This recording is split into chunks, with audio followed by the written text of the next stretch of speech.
Culture कैसे build हो गया हमारे यहाँ की एंटीबायोटिक खाने का? ये बाय डिफ़ॉल्ट पैनिक की वजह से हुआ है कि आपको पैनिक इतना ज़्यादा हो जाता है कि वायरस है तो मुझे कुछ ना कुछ हो जाएगा, क्योंकि अननेसेसरी ये एजुकेशन से ही सारी चीज़ें मसला सोल्व हो सकता है। अगर आप पब्लिक को एजुकेट करेंगे कि हाँ एंटीवायरल आपने नहीं लेना है, जब भी सीवियरिटी है सिर्फ डॉक्टर के प्रिस्क्रिप्शन पे लेना है। एंटीबायोटिक्स एक इम्यूनोमोडुलेटर होता है। मैं चाहता हूँ थोड़ा सा आप लोगों को समझा दें, क्योंकि नॉर्मल बुखार में लोग एंटीबायोटिक बहुत तेज़ी से ले रहे हैं आजकल। हमारे यहाँ जो गांव कस्बों में पहले दिन के सिम्टम से ही बहुत ब्रॉड स्पेक्ट्रम एंटीबायोटिक लोगों को दी जा रही है। आप जब पेशेंट्स का ट्रीटमेंट करते हैं इस एज अ डॉक्टर इस समस्या से आप कैसे जूझ रहे हैं? क्योंकि एंटीबायोटिक रेजिस्टेंस बॉडी में डेवलप हो रहा है, और जैसा आप कह रहे हैं कि एंटीवायरल तो तब दिया जाएगा जब आप डे 1 से ही डॉक्टर के संपर्क में आ जाएं।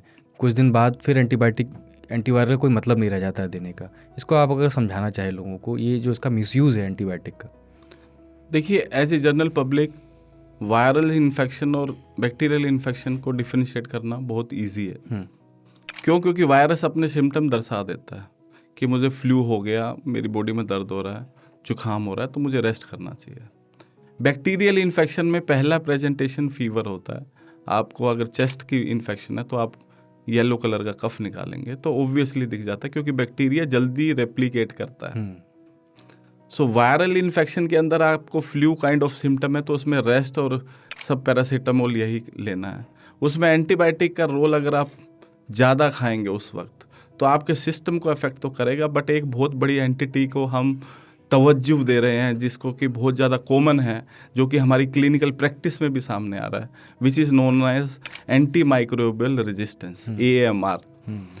AMR की वजह से जो प्रोटोकॉल बनाए गए थे, ICMR ने बनाया है, WHO ने बनाया है, और US में जो FDA उन्होंने बनाया है, तो एंटी माइक्रोबियल रेजिस्टेंस की वजह से मैक्सिमम इन्फेक्शन पहले आप देखिएगा 10 साल पहले अमोक्सिसिलिन से ठीक हो जाती थी, प्लेन एंटीबायोटिक्स।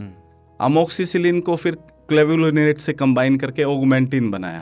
क्यों बनाया? क्योंकि over a period of time anti microbial resistance इतना ज़्यादा हो गया कि अब मैक्सिमम ऑर्गेनिज्म ऑगमेंटिन से भी नहीं मरते हैं, जो कि क्लेवुलिनेट से।